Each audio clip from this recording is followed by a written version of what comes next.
Bem, boa tarde, meus irmãos. Hoje é dia 18 de março de 2023. Ah, Vocês estão vendo a minha imagem? Está tudo certo? Ok. Conseguimos. Alguma coisa assim estranha que não está aparecendo para mim mesmo, mas tudo bem. Bem, estamos aqui de volta, né, retornando aos nossos estudos. Hoje faremos um estudo assim separado. A partir de semana que vem, faremos um estudo baseado no livro Apocalipse 13, né? Um livro fantástico, nós já divulgamos aí para vocês, já falamos aí dele em outras vezes. Deixa eu aqui pegar até um exemplar.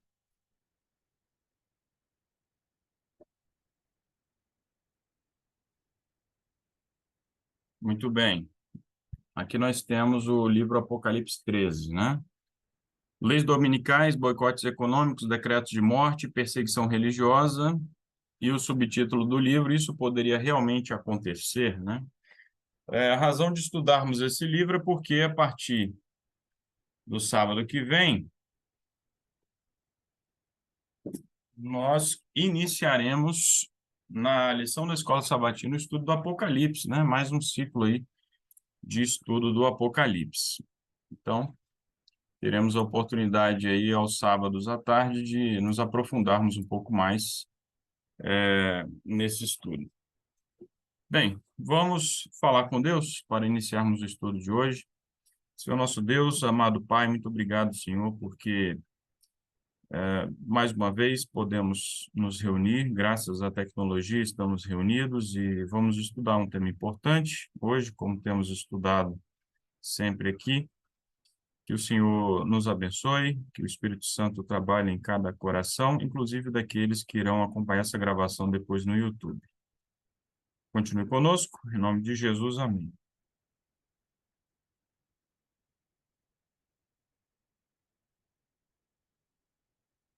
Bem, eu gostaria de avisar que aqueles que nos acompanham pelo YouTube, na descrição aqui do vídeo, nós temos o endereço de e-mail, você pode nos enviar uma mensagem com seu WhatsApp, caso queira fazer parte do nosso grupo, né, ou da nossa linha de transmissão, está sempre assim atualizado. Bem, vamos lá. O estudo de hoje tem como tema aí pecadores impenitentes, né? Esse tema é um tema assim que assusta aí algumas pessoas, né? E eu até criei aí uma definição que eu chamei de Síndrome de Félix. Síndrome de Félix, né? Vocês devem conhecer a história do apóstolo Paulo, né? Quando estava preso. E ele era chamado por vezes lá pelo procurador Félix, né?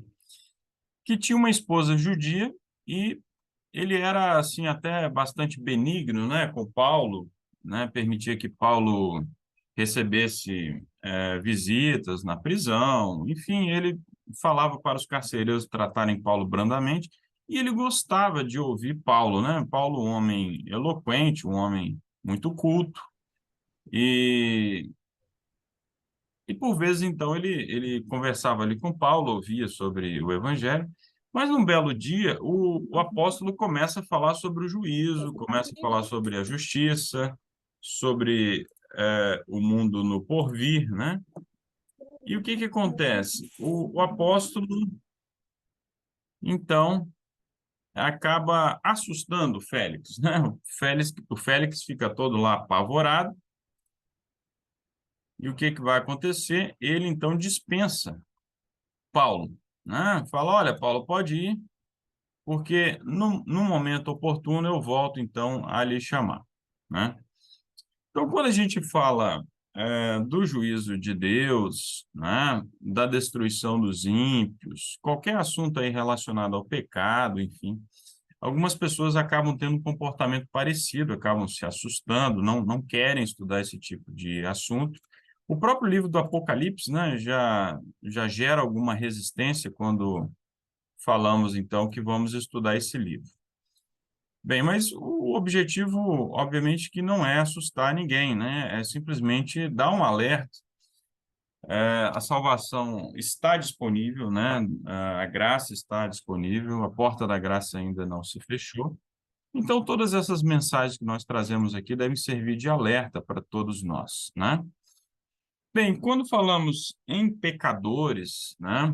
Em pecadores impenitentes, enfim, primeira questão, então, é irmos à Bíblia e buscarmos a definição de pecado, exatamente, né? O que é pecado segundo a Bíblia, né?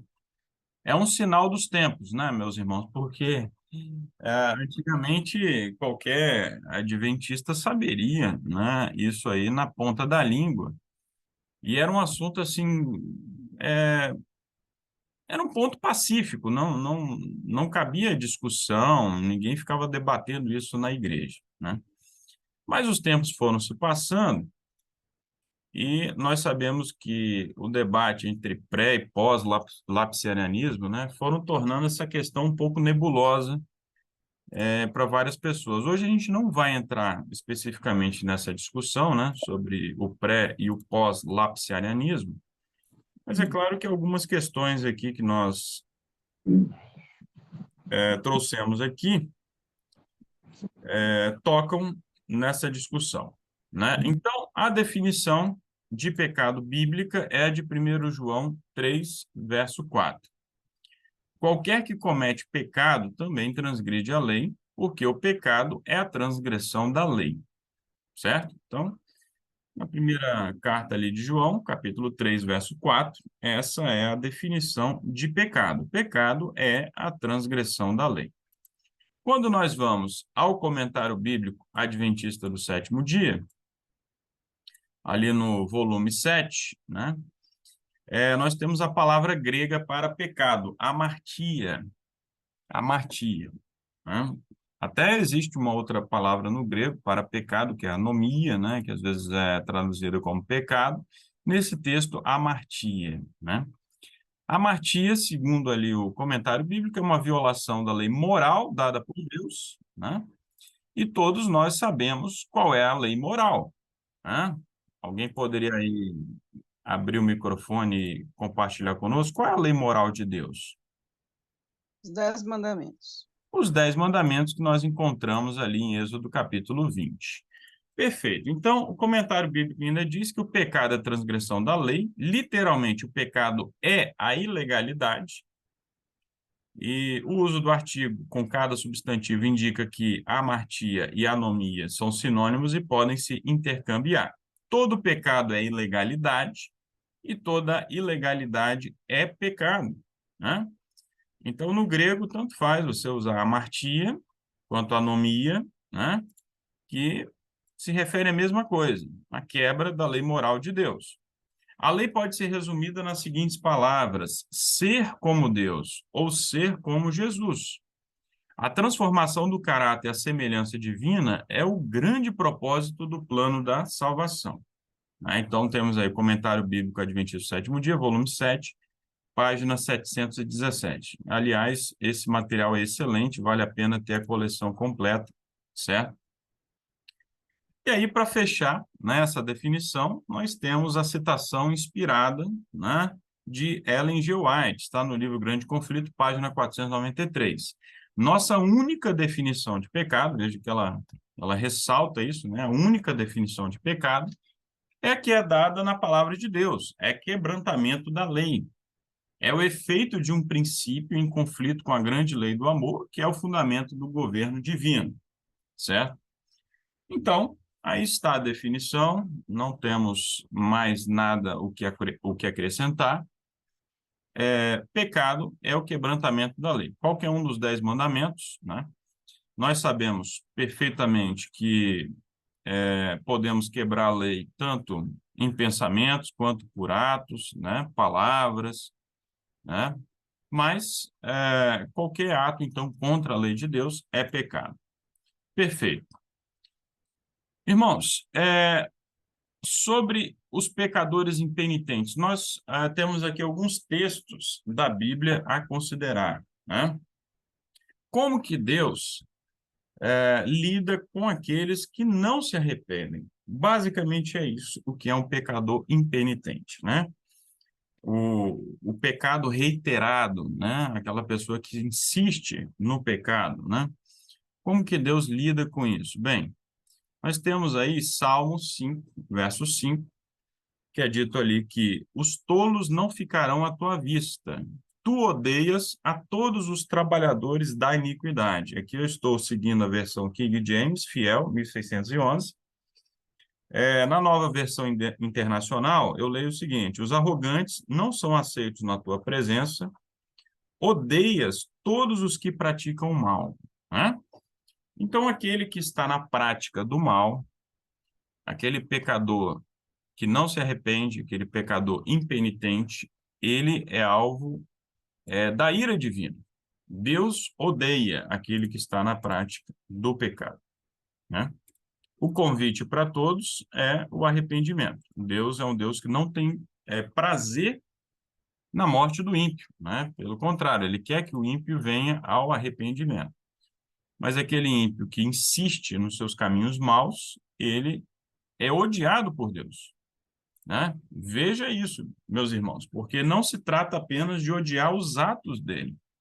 Deus odeia o pecador impenitente, aquele que está na prática do pecado, que não se arrepende, né? A Bíblia é muito clara que Deus também não leva em conta o tempo da ignorância.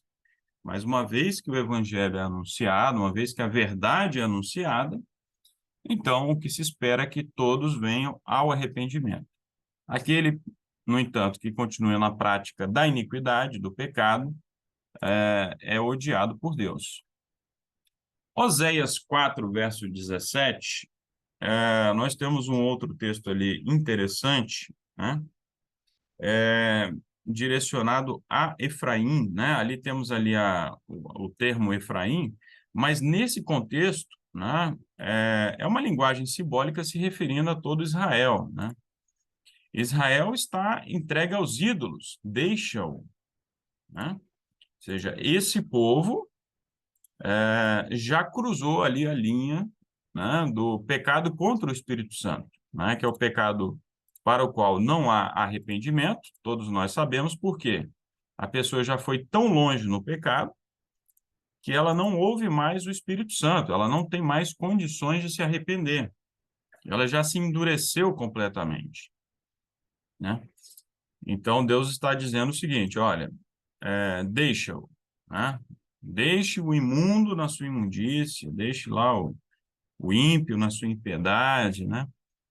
Nesse caso aqui, especificamente, uma mensagem direcionada a Israel, né? Israel já tinha ido longe demais, não queria o arrependimento, profeta após profeta já havia se direcionado lá ao reino de Israel, o reino do norte, e ele não se arrependeu. E depois foi destruído no ano 722 a.C. pelos assírios, né? Os assírios invadiram, destruíram esse reino, né? Nós acreditamos, claro, né, que indivíduos lá do povo do reino de Israel tiveram a chance, se arrependeram, mas enquanto nação ali, né, esgotaram-se as oportunidades de Israel. Bem, vocês estão me ouvindo bem? Chegou ali uma mensagem que o áudio está baixo, né? Eu tenho ali, eu agradeço o retorno. O Paulo ali respondeu que está normal, né? Se mais alguém puder colocar no chat, só para eu ter certeza. Ok, então eu vou seguindo aqui. Perfeito.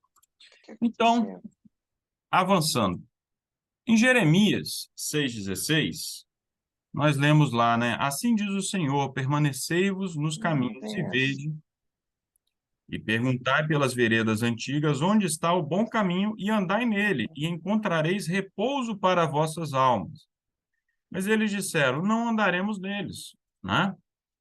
Então, como esse texto, nós poderíamos citar muitos outros, né, que mostram como que o povo de Israel como que o próprio povo de Deus decidiu deliberadamente não andar nos caminhos de Deus, se afastar dos caminhos de Deus e se tornaram, portanto, pecadores impenitentes, né?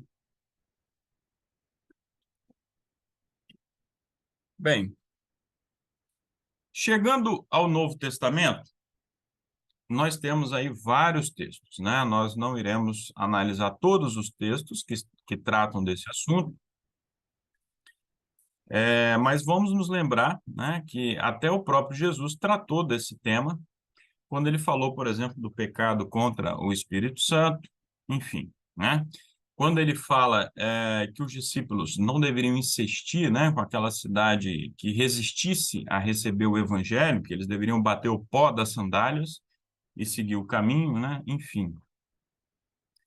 Em 1 Coríntios 5, verso 11, nós lemos lá o seguinte: mas agora escrevi que não vos mantenhais na companhia de qualquer homem que, chamado de irmão, seja um fornicador, um avarento, ou idólatra, ou caluniador, ou beberrão, ou extorquidor. Com tal, nem ainda comais, né? Então, bem, nós já entendemos o que é o pecado, nós já entendemos como que Deus vê, como que ele encara esse pecador impenitente. E aqui nós temos alguns conselhos de Paulo, né, em relação aos irmãos, né, aquelas pessoas que querem, né, seguir os caminhos de Deus, como lidar com esse pecador impenitente, né? É alguém que conhece a mensagem, conhece o evangelho, né? Às vezes ainda é chamado de irmão, porém é um devasso, é uma pessoa que, né, está na prática de relações sexuais ilícitas, é um avarento, né? E a Bíblia considera a avareza idolatria, né? E nesse texto, inclusive, aqui, né, vocês podem notar que a proximidade aqui dos termos avarento e idólatra, né, também existe essa correlação. Ou ele é um caluniador, né, alguém que está caluniando os irmãos, alguém que está sempre ali falando mal, né? Beberrão ou extorquidor, alguém que gosta de se aproveitar, retirar ali o dinheiro das pessoas, né, não devolve, enfim. Nem ainda comais, né? Nem ainda comais com essa pessoa. Ou seja, não, vocês não devem ter nenhuma proximidade maior com esse tipo de irmão. Em Tito 3, verso 10, né, temos ali uma mensagem direcionada àquele que é herege, né? Aquele que se afasta da sã doutrina, aquele que vai propagar heresias. Ao homem que é herege, depois da primeira e segunda admoestação, rejeita. Ou seja, não fique insistindo, não mantenha relações com o herege, com essa pessoa que está ali propagando mentiras, está propagando falsidades, misturando a verdade com o erro. Se trata de alguém perigoso, né? Então, você deu a primeira admoestação, a segunda aconselhou, a pessoa insiste. Então, a partir dali, você deve rejeitar esse tipo de pessoa. Bem, 2 João 1, verso 10, é dito ali: se alguém vier ter convosco e não trouxer esta doutrina, não recebais em vossa casa, nem tampouco o saudeis. Né? Então, na sequência do texto anterior, o texto de Tito, né? Se o indivíduo é um herege, é um dissidente, uma pessoa ali que vai trazer confusão, não recebais essa pessoa em vossa casa, né? Não tem ali um contato mais próximo, né, com esse tipo de pessoa, né? Uma mensagem muito clara, né? Repetindo ali o texto de João, né? Vocês devem se lembrar daquele texto lá de Gálatas, de Paulo, né? Paulo escreveu lá aos Gálatas, no capítulo 1, salvo engano, é no verso 8, né, que Paulo diz ali o seguinte, né? Se alguém, mas ainda que nós, ou um anjo dos céus, pregue um evangelho diferente daquele que lhes pregamos, que seja amaldiçoado, né? pode ser um anjo, né? Um anjo que aparecia aí ensinando um outro evangelho, uma outra mensagem, algo que não é coerente com a palavra de Deus, então que seja amaldiçoado, certo? Bem, sobre o pecador impenitente, ainda é importante lembrar que Deus considera de forma diferente aí cada pecado. Existem gradações de culpa. E nós podemos inferir isso a partir lá de Levítico, né, do capítulo 1 ao capítulo 7, que há uma série ali de sacrifícios diferentes que foram prescritos, né, para o povo hebreu, de acordo com o pecado. Então, se os pecados fossem considerados todos de forma igual, os sacrifícios seriam iguais, seria um tipo só de sacrifício, né? Um animal só, enfim, não teriam ali os mais variados tipos de sacrifícios, né? Em Apocalipse é dito que os ímpios serão julgados segundo as suas obras, né? Então, mais uma vez, se todos os pecados fossem iguais, os ímpios seriam simplesmente julgados, né? Seriam julgados, condenados, não teria essa informação de que eles seriam julgados de acordo com as suas obras, né? E também Lucas, né? Lucas 12, 47 e 48, fala lá de muitos ou poucos açoites, né? Então, dependendo do tipo de pecado, né? De quão longe o indivíduo foi na impiedade, na iniquidade. Então, nós entendemos que no lago de fogo e enxofre, né? Uns vão sofrer um tempo maior e outros vão ser destruídos mais rapidamente. Todos serão aniquilados, né? Nós sabemos perfeitamente que a Bíblia não dá margem para a crença lá do tormento eterno. Mas uns irão sofrer um pouco mais e outros serão destruídos mais rapidamente, ok? E aí nós temos esse texto do Espírito de Profecia reforçando essa mensagem, né? De que Deus não considera todos os pecados igualmente graves. Aos seus olhos, como aos do homem, né, nós sabemos perfeitamente, a justiça vai aplicar penas diferentes, de acordo com os crimes, né? Se o indivíduo é um criminoso, ele quebrou ali alguma lei, o Código Penal, enfim, ele vai ser julgado, vai ser condenado e vai ter penas diferentes. A dosimetria, né, vai variar de acordo com o crime, com as intenções, enfim, tudo que esteve envolvido ali. Se ele é um réu primário, se ele é reincidente, tudo isso é levado em consideração no julgamento humano e para Deus também. Existem gradações de culpa, por mais insignificante, porém, que este ou aquele mau ato possa parecer aos olhos humanos, pecado algum é pequeno à vista de Deus. Ok? Então, nenhum pecado é pequeno. Todo pecado é muito grave, né? Quem está na prática do pecado precisa acordar, precisa se alertar para isso, porque poderá levar à sua ruína, à sua destruição. Porém, existem gradações de culpa, isso aí é muito claro. Pois bem, então, para nós caminharmos aí para o fechamento desse nosso estudo, né? Nós temos ali algumas listas, né? São 4 listas, basicamente, né, na Bíblia. Claro que nós vamos encontrar algumas outras referências em outros textos, mas 4 listas, assim, um pouco mais explícitas, né, em relação àqueles pecadores que ficarão de fora do reino de Deus, né?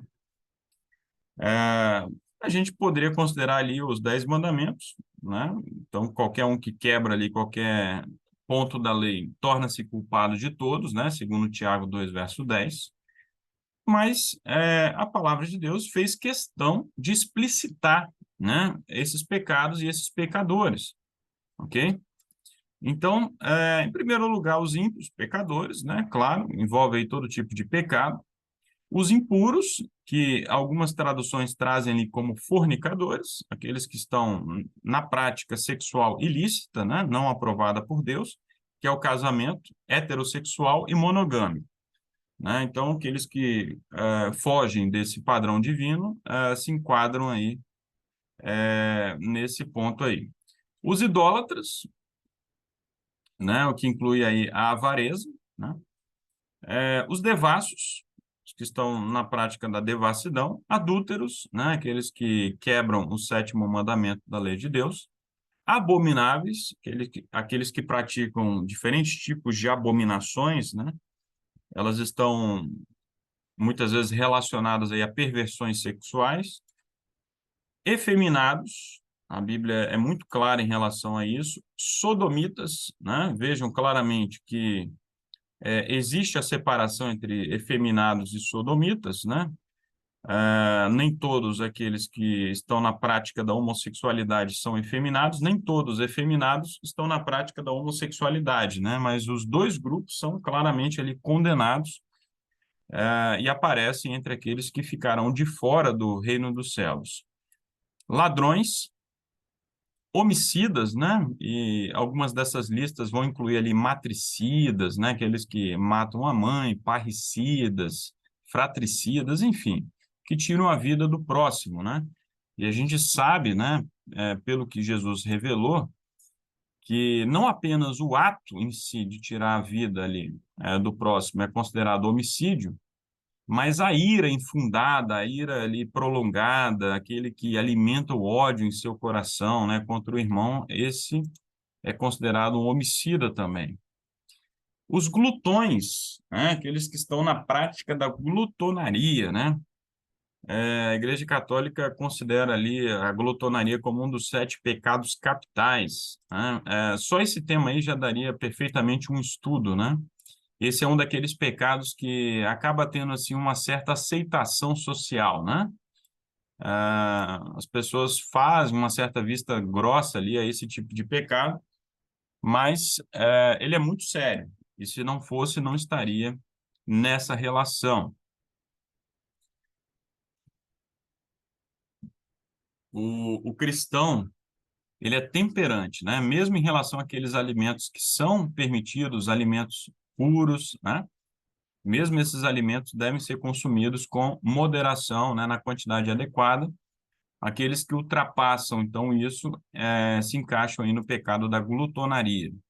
Os bêbados, os maldizentes, os transgressores, os perjuros, né, aqueles que não respeitam os juramentos, né? Nos tempos bíblicos ainda havia a prática do juramento. Aqui nos nossos tempos, né, a Bíblia nos aconselha a nossa palavra ser sim, sim, não, não. Porém, a gente pode pensar em questões aí, em tribunais, né, que a pessoa faz ali um juramento, né, a ideia do juramento também da profissão, né, ao se formar, né, o profissional normalmente faz ali um juramento, não sei se são todas as profissões, mas das áreas de saúde, na educação também eu sei que, né, eu também fiz um juramento desse, enfim. Então você tem que cumprir aquilo com o qual você se comprometeu em relação à sociedade, né?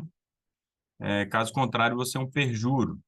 Ciumentos, irreverentes, né? Existem pessoas assim extremamente irreverentes na casa de Deus, por exemplo. Sabemos que não é apenas dentro da casa de Deus, a irreverência em relação ao nome de Deus, aquilo que é sagrado, certo? Os profanos, está ali um pouco relacionado à irreverência, né? Os rebeldes, aqueles que não respeitam as autoridades constituídas, né? Sejam autoridades eclesiásticas, sejam autoridades civis, porfiadores que estão ali, né, porfiando, causando problemas, né, fofocando, enfim, invejosos, covardes, aqueles que não têm coragem, por exemplo, de anunciar o reino dos céus, né, que se acovardam, enfim, os incrédulos, né, os feiticeiros, né, então todos esses serão destruídos no lago de fogo e enxofre, né? Que Deus tenha, então, misericórdia de nós, que não estejamos enquadrados aí dentre esses que serão destruídos no lago de fogo e enxofre, certo? Que nossa vida seja uma vida de entrega a Deus a cada dia, que venhamos a nos arrepender dos nossos pecados. Então, essa é a mensagem desse estudo de hoje. Bem, algum comentário, alguma consideração, irmãos? Alguma dúvida também? Ô, Rafael, Só o boa tarde. Espírito. Pode falar. Deixa o Paulo primeiro, depois a Elda fala. Você colocou aí agora por último um dos fatores, um dos pecados, né, que leva à perdição. A questão da abominação, né, os abomináveis, né? Uhum. Com relação a carnes impuras, por exemplo, né? Tudo que Deus condenou, né? Que é impuro e que é puro. Tem pessoas que têm conhecimento e outras pessoas que não têm em Levítico, né? E mesmo assim praticam, por exemplo, come carne impura, né? Alguns peixes, carne de porco que é muito comum. E aqui em Levítico fala que isso é abominável ao Senhor, né? Então Sim. essas pessoas, isso vai depender de conforme a luz que ela recebeu, caso ela fique fora do reino de Deus, por isso, por essa ação, está comendo uma carne impura. Olha, com certeza, né? Aquele texto que eu falei inicialmente, né? Que Deus não leva em conta o tempo da ignorância, né? Então, a partir do momento que a pessoa tem essa luz, inclusive da reforma de saúde, ela se torna culpada, né? O texto, né, para ficar claro, registrado aqui no vídeo, é de Atos 17, verso 30, né? De que Deus não leva em conta o tempo da ignorância. Mas a partir do momento que a pessoa tem essa luz, ela precisa praticar. Caso contrário, ela se enquadra, sim, entre aí os abomináveis, né? Sobre os abomináveis, existe um texto também, Paulo, os demais irmãos, que é o de Provérbios 28, verso 9, que é dito ali que o que desvia o ouvido para não ouvir a lei, até mesmo sua oração se torna abominável, né? Então é considerado uma pessoa abominável aquele que não quer ouvir a lei, aquele que não quer receber a luz, né? E muitas dessas pessoas depois vão buscar a Deus, mas até a oração da pessoa é abominável, certo? Então, nós seremos cobrados não apenas pela luz ali, pelo que nós recebemos, mas por aquele conhecimento, aquela luz que nós deliberadamente deixamos de receber, que nos recusamos por alguma razão a receber essa luz. Entendi.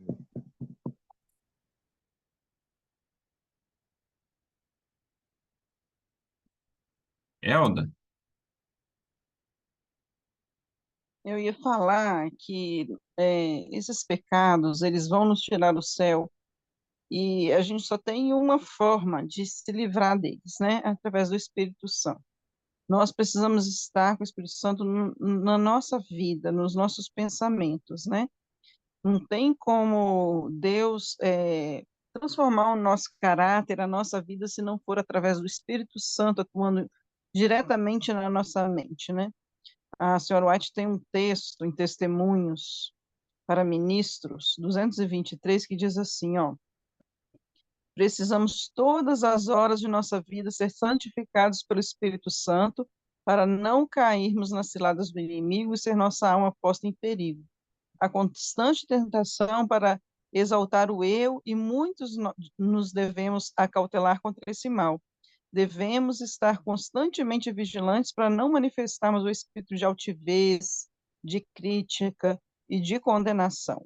Devemos procurar evitar a própria aparência do mal, não revelando coisa alguma que se assemelhe aos atributos de Satanás, que desanime, que desarroroçoe aqueles com quem entramos em contato.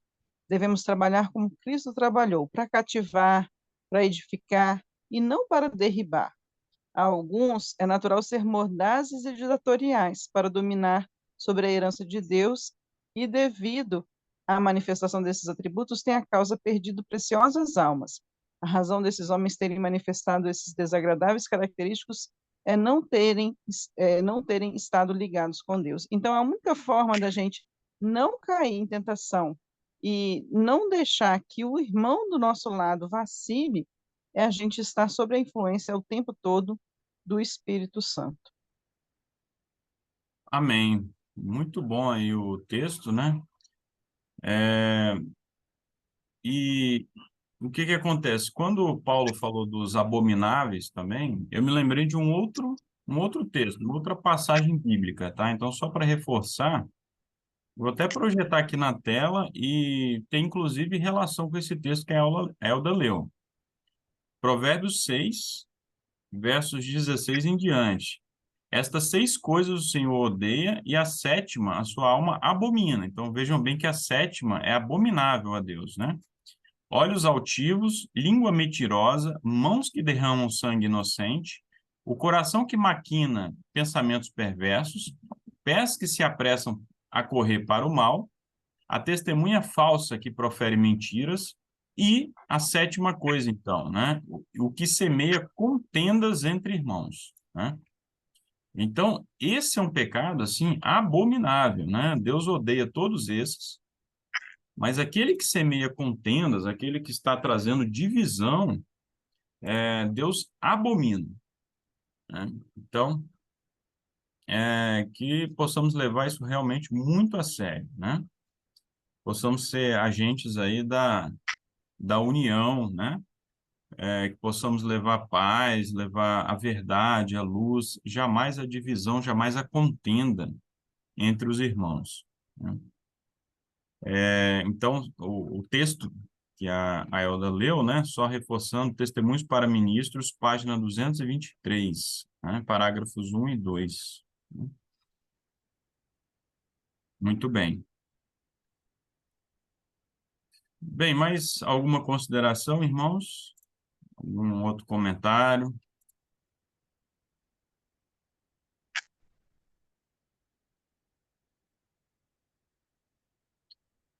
Não?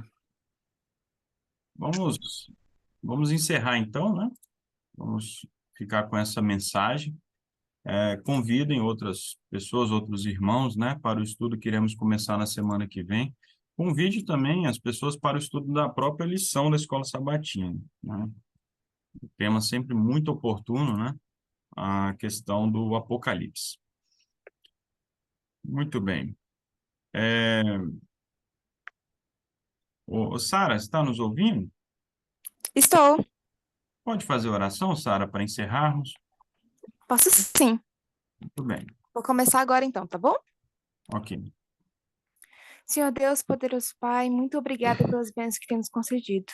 Muito obrigada, Senhor, porque nós conseguimos ainda estudar a Tua palavra, conseguimos ainda reconhecer os nossos pecados e ainda melhorar a cada dia. Muito obrigada pela oportunidade que nos dá. Muito obrigada mesmo, porque às vezes pode ser difícil para nós largar o pecado. É, Por favor, Senhor, nos ajude a melhorar, porque nós precisamos tanto do Senhor. Sozinhos nós não somos capazes. Por favor, nos ajude. Abençoe cada um de nós que está aqui presencialmente assistindo essa reunião. Por favor, também abençoe todos aqueles que estão assistindo pelo YouTube. Nos ajude a reconhecer a tua graça. Nos ajude a seguir o caminho correto.